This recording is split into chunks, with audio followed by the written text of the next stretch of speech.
Hello friends, आज के इस लेक्चर में हम कमला दास के द्वारा लिखी गई पोयम माय मदर एट 66 के सेंट्रल आइडिया को समझेंगे। सेंट्रल आइडिया को समझाने से पहले थोड़ा सा हम कमला दास के बारे में बता दें। कमला दास का जन्म 31 मार्च 1934 को मालाबार, केरल में हुआ था। It means Kamala Das was born on 31st March 1934 at Malabar, Kerala. और इनकी डेथ जो हुई थी वो 31 मई 2009 31 मई 2009 को पुणे, महाराष्ट्र में इनकी डेथ हुई थी। Kamala Das also known as Kamala Suraiya and Madhavi Kutty. इनको हम कमला सुरैया और माधवी कट्टी के नाम से भी जानते हैं।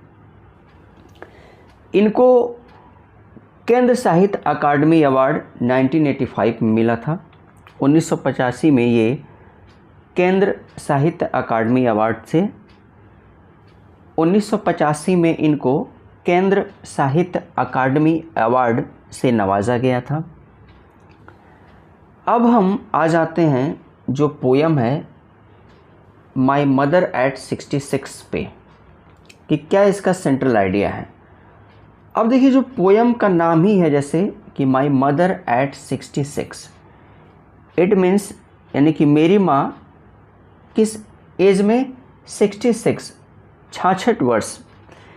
जब इन्होंने इस पोयम को लिखा था तो इनकी जो माँ थी वो क्या थी, 66 ईयर्स ओल्ड थी।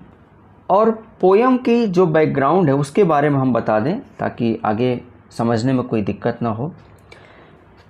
जो पोएटेस हैं, जो कवित्री हैं कमला दास, वो अपने पेरेंट्स के घर गई हुई हैं और वहाँ से ये क्या हो रही हैं, ये हवाई अड्डे पे जा रही हैं, एयरपोर्ट पे जा रही हैं अपने घर जाने के लिए। जैसा सबको पता है वही लड़की का जो जन्म होता है वो क्या होता है, एक माता पिता के घर होता है, लेकिन उसका जो जीवन यापन होता है वो कहाँ होता है, ससुराल में होता है जहाँ उसकी शादी होती है।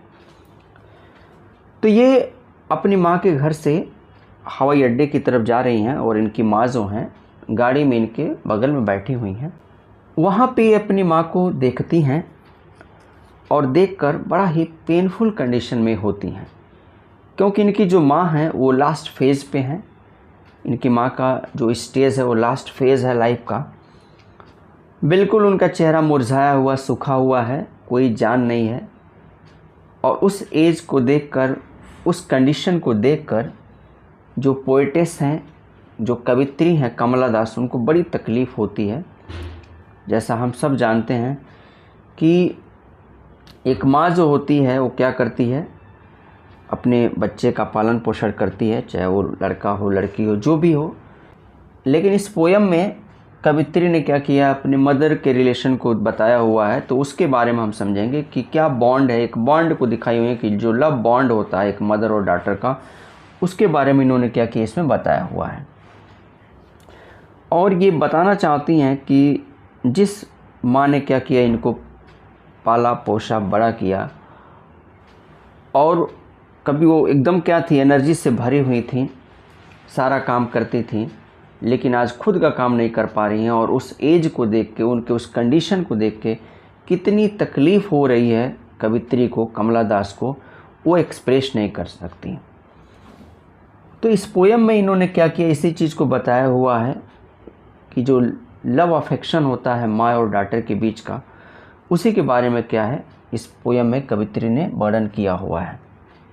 ये थोड़ा सा हमने पोयम के बारे में बता दिया ताकि सेंट्रल आइडिया को समझने में कोई दिक्कत ना हो। अब आइए हम लाइन टू लाइन समझते हैं इस पोयम का जो क्या है सेंट्रल आइडिया है। My mother eight 66 is a heart touching poem. जो पहली लाइन है, my mother eight 66 a heart touching poem, एक हार्ट टचिंग पोयम है, दिल को छू लेने वाली कविता है। दिल को छू लेने वाली कविता इसलिए है क्योंकि इसमें क्या है, एक फैमिली की बात की गई है, मदर एंड डॉटर की बात की गई है। और जहाँ पे मदर डॉटर फादर सिस्टर ये सब रहेंगे, जहाँ फैमिली होंगे वहाँ पे क्या होंगे, वहाँ पे इमोशंस, वहाँ पे सेंटिमेंट्स आने ही आने हैं। तो इसलिए क्या एक हार्ट टचिंग पोयम है ये। अगला देखिए क्या है line, it is composed by Kamala Das. देखिए ये जो पोयम है किसके द्वारा कंपोज किया गया है, कमला दास के द्वारा कंपोज किया गया है। और जो कि अभी इसके बारे में हम कमला दास के बारे में बताएं कि कमला दास का एक दूसरा नाम भी है कमला सुरैया और माधवी कट्टी के नाम से भी ये जानी जाती हैं, माधवी कट्टी के नाम से भी ये जानी जाती हैं। और यहाँ पे लाइफ स्पान है 1934 टू 2009। देखिए हम जब सेंट्रल आइडिया को लिख रहे होते हैं तो वहाँ पे मैं ये भी बता दूँ आपको कि अगर लाइफ स्पान आप लिखते हैं तो उसका एक अलग इम्पैक्ट पड़ता है, उसका एक अलग ही प्रभाव होता है। एग्जामिनर को ये लगता है कि बच्चा पढ़ा हुआ है तभी तो इसको लाइफ स्पान तक याद है। तो कोशिश ये कीजिए लाइफ स्पान आप लिख लीजिए। और लाइफ स्पान याद करने का सबसे आसान तरीका है, आप क्या कीजिए, एक कॉपी लीजिए, कॉपी पे क्या कीजिए, पोएट का नाम लिखिए, राइटर का नाम लिखिए और उसके आगे क्या कीजिए, उनका लाइफ स्पान लिख लीजिए। रटिए मत, उसको क्या करते रहिए, डेली एक नज़र देखिए, आपको लाइफ स्पान अपने आप से याद हो जाएगा। यहाँ देखिए क्या आगे लिखा हुआ, a great poetess of her time. एक क्या थी, एक ग्रेट पोएटेस थी अपने टाइम की। अगली लाइन है, the poem revolves around the beautiful relationship between the poetess and her mother. अभी जो पोयम है ना ये रिवॉल्व्स राउंड है, रिवॉल्व्स मतलब घूमती है, किस बीच में घूमती है। अब देखिए ब्यूटीफुल रिलेशन बिटवीन, एक बहुत ही सुंदर जो रिलेशन होता है किसके बीच का, जो पोएटेस है और उनकी माँ, जो कवित्री है और उनके माँ के बीच का जो एक सुंदर सा मतलब क्या है, जो रिलेशनशिप है, एक संबंध है, उसके इर्द गिर्द क्या हो रही है, पूरी पोयम घूमती है। इस पोयम में क्या है, पोएटेस ने अपनी मदर के बारे में बात किया हुआ है, लेकिन जनरल सी बात है कि जो भी रिलेशंस होते हैं एक ब्यूटीफुल रिलेशन ही होता है, मदर फादर का, ब्रदर सिस्टर का, सबका क्या एक ब्यूटीफुल रिलेशनशिप ही होता है।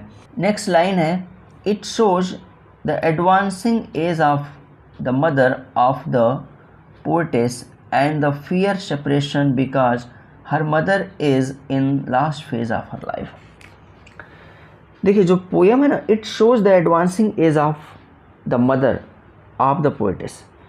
अब इस पोयम में क्या है, पोएटेस ने क्या किया है, बताया हुआ है कि जो एडवांसिंग एज है, इनकी माँ की क्या उम्र मतलब एडवांस हो गई, ज़्यादा हो गई है, और क्या है, इनको डर है सेपरेशन का, फियर ऑफ सेपरेशन, इनको डर है सेपरेशन का, because her mother is in the last phase of her life, क्योंकि इनकी माँ जो है ना last phase of her life है, अपने जीवन के आखिरी पड़ाव पे है, एकदम लास्ट स्टेज है। और आप समझ सकते हैं कि किसी के माता पिता कोई भी हो, यहाँ तो मदर की बात की लेकिन फादर की भी बात हो सकती है, कि मदर एंड फादर जब लास्ट स्टेज पे होते हैं तो कितना पेनफुल होता है उनके बच्चों के लिए, स्पेशली एक डॉटर के लिए जो कि ज़्यादा मतलब क्या होता है, वो लगाव रखती हैं अपने पेरेंट्स से। तो ठीक यही कंडीशन यहाँ पर भी है। इस लाइन में क्या है जो हमने लिखा हुआ है, जो सेंट्रल आइडिया में यह है कि उनकी माँ का क्या एज जो है एडवांस है, बहुत ज़्यादा हो गया है, और इस तरह से जो कवित्री हैं कमला दास है, उनको डर है किस चीज़ का, सेपरेशन का, क्योंकि उनकी जो माँ है क्या है, वो लास्ट फेज़ है उनकी लाइफ का। और इसका देखिए आगे की जो लाइन है, her face was pale and grey like ash. ये जो अगली लाइन देखिए, कर उनका जो चेहरा है ना वो एकदम पेल एंड ग्रे लाइक एश, एकदम पीला पड़ा है, मुरझाया पड़ा हुआ है, किसके तरह से, उस एश की तरह से। एश मतलब राख होता है, आग जलती है तो भाई वहाँ कोई नहीं जाएगा, लेकिन जब आग जल के क्या होगी, बुझ गई, इसका सेंस क्या, उसका एकदम चेहरा मतलब। अब यहाँ पे इन्होंने क्या एश का जो यूज किया हुआ है, यहाँ सेंस ये है जैसे आग जब जलती है तो आग जलने का सेंस क्या है, जब इंसान क्या होता है अपने एज में होता है तो क्या होता है, एक फायर की तरह से होता है, एक आग की तरह से एकदम तेज़ होता है, हवाओं की तरह से भी वो तेज़ होता है, एकदम हर काम को करने में कोई दिक्कत नहीं होती है। लेकिन ये जो लास्ट एज है ना, जो बुढ़ापा वाला एज है, जो लास्ट फेज़ है लाइफ का, वो क्या है, उस राख की तरह से है, जो एकदम ठंडा पड़ा हुआ है, उसका न उसके अंदर कोई एनर्जी है, न ताकत है, बस जिधर से भी हवा चले थोड़ा सा क्या हो गया, उसका पूरा मतलब जो पार्टिकल हैं जितने भी क्या है, उसके जो पीसेज हैं राख के, वो क्या होंगे, वो उड़ जाएंगे, कहीं पता नहीं चलेगा। तो ठीक वही कंडीशन है, उनका जो चेहरा है वो क्या एकदम पीला पड़ा हुआ है, मुरझाया पड़ा हुआ है राख की तरह से। अगली लाइन है, she was dodging with her open mouth. अब देखिए जैसा कि इसके पहले हम बताए कि एक गाड़ी में क्या है बैठी हुई हैं और इनकी मदर भी क्या है इनके साइड में है, तो वो क्या कर रहे हैं, डॉज कर रहे हैं। डॉज का मतलब उगना होता है, जैसे हल्की नींद लेते हैं इंसान, तो ओपन माउथ, उनका मुंह क्या है खुला हुआ है और ऐसे डॉज कर रही हैं, थोड़ा सा हल्की हल्की नींद आ रही है उनको, ऊँग रही हैं। अगली line, her face was appearing like dead body, और उनका जो चेहरा है ना वो कैसे दिख रहा है, appearing like a dead body, क्योंकि वो मरी तो नहीं है लेकिन जैसे लग रहा है कि एकदम मरने की तरह से, उनका डेड बॉडी की तरह से उनका फेस दिख रहा है, बिल्कुल लास्ट कंडीशन है उनका। आगे देखिए क्या है, the poetess was extremely sad and afraid of losing her. अब देखिए कोई भी इस कंडीशन में, अभी पहले मैंने बताया कि कोई भी अपनी माँ को इस कंडीशन में देखेगा, इस पेनफुल कंडीशन में, तो दुखी तो होगा ही। इसी तरह से पोएटेस भी, जो कवित्री भी है ना, वो एक्सट्रीमली सैड है, बहुत ज़्यादा दुखी हैं। और क्या है, अफ्रेड है लॉसिंग हर, किस चीज़ को लेके, उनके खोने को लेकर, कि अब लग रहा है कि ये क्या होंगी, इनकी माँ इनसे मतलब दूर हो जाएंगी हमेशा के लिए। दूर होने का सेंस ये है, इनकी डेथ हो जाएगी यहाँ पर। नेक्स्ट लाइन देखिए, she had many negative thoughts. देखिए अब मेरे नेगेटिव थाट्स, अभी मैंने बताया नेगेटिव थाट्स आते हैं इनके अंदर, पॉजिटिव थाट्स नहीं आ रहे हैं, क्योंकि ये क्या पा रही है, अपनी माँ को लास्ट फेज में पाती हैं उनकी लाइफ के, तो उनको लग रहा है कभी ये ज़्यादा समय तक जीवित नहीं रहेंगी, इनकी डेथ हो जाएगी। और यहाँ पे जैसे इनके अंदर अनेकों नेगेटिव थाट्स आते हैं, यहाँ पे देखिए कि अगली लाइन क्या कर रही है, शी डाइवर्टेड हर अटेंशन। ये क्या करती हैं, अपने अटेंशन को, इनका जो ध्यान है ना उनकी माँ पे लगा हुआ है, उनके एज पे लगा हुआ है, उनके कंडीशन पे लगा हुआ है, तो उसको क्या करती हैं, डाइवर्ट कर देती हैं, वो बदल देती हैं, यानी कि वहाँ से अपने माइंड को चेंज करती हैं। और उसके लिए करती क्या है, she looked outside the car. अब एक कार में बैठी हुई हैं और क्या है, वो आउटसाइड देखती हैं, कार के बाहर देखती हैं। She seemed fast running trees and merely playing children were full of life and energy।